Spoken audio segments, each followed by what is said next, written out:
Alright, hello everybody. Welcome to my introductory tutorial on Kahoot, which is an online application that teachers can use to create assessments and discussion questions and surveys for students. While I was perusing the AASL list of best educational apps from last year, I was really not surprised to see Kahoot on that list. I've been using it myself this past year in the classroom and found it to be very helpful, both for engaging students and getting them to interact and compete and get their attention, but also as a way to deliver content and assess student comprehension of content. So the first thing you would need to do, and this is just the home page for Kahoot right here, is create an account, which is very basic to do. You sign up right here. I'm going to go ahead and sign in with my pre-existing account so I can show you some general things about Kahoot and its main applications in the classroom. So here's just the main page for one's account. There are three types of Kahoots that you can create. Probably the most common one would be a quiz or an assessment, and you can really tailor that to whatever content you like. You can also create discussion questions and different responses that students can give to those questions, as well as surveys to try to get student opinion and show how different groups of people think about whatever question you have designed. So let me just go into the quiz one as a quick example. I'm just going to create this example quiz just to show you kind of like what this looks like. So here's the part where you will create questions for your assessment. You'll type the question here. So, what is the answer to this question? Okay, and then you can also set some things here, like this is worth points or no points.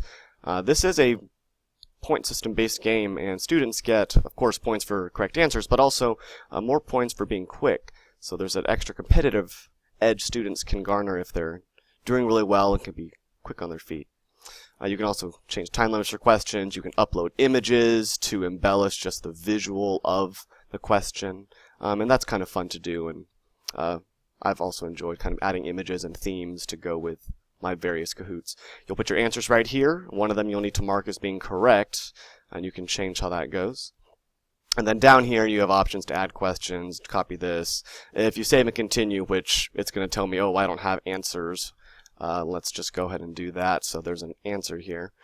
Then you will go over, after you've finished with all your questions, to change some other options and describe or add tags or designate different categories for your Kahoot.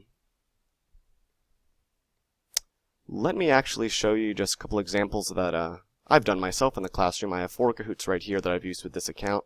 For example, when we were studying for the STAR test, this is for 10th grade pre-P English, by the way, I didn't actually specify that. We went over one of our district assessments here, and we went through different questions from that assessment, and students responded to like what questions were classified as, or what was the key concept being assessed, or just how to figure out that answer or eliminate wrong answers. So some different strategies for dealing with that state assessment. I also created a Kahoot to test them on syntax, different phrases such as appositives and gerunds and infinitives and such, and that's just for my own pre-P class content, not really related to a test. Also, when we were working on persuasive writing and persuasive speaking, we went over some different polemical or debatable topics here, and I used this as a survey for public opinion from the class, so not an assessment, a totally different strategy really for using Kahoot, but something that really does get its kids' attention and has them kind of argue with people who don't share their opinions on something. So that was used to foster more class discussion, just using Kahoot as kind of a foundation for that. This elementary sex ed seems like a curious topic, I'm sure. This was in relation to our recent novel study over Brave New World by Aldous Huxley. So I asked them some questions about the idea of sexual education in various grade levels and how that relates to belief systems and such around the world. So it's an interesting way to get them thinking about one of those more like controversial issues from that novel. Alrighty. Well, I hope this provided just some general information about how to create a Kahoot and the types of ways it might be applied in the classroom. I know just from my own experiences and talking to colleagues that this is increasingly popular with teachers of all grade levels and content areas. So see what you can do to utilize this very fun and engaging application in your classroom. Alrighty, have a great day.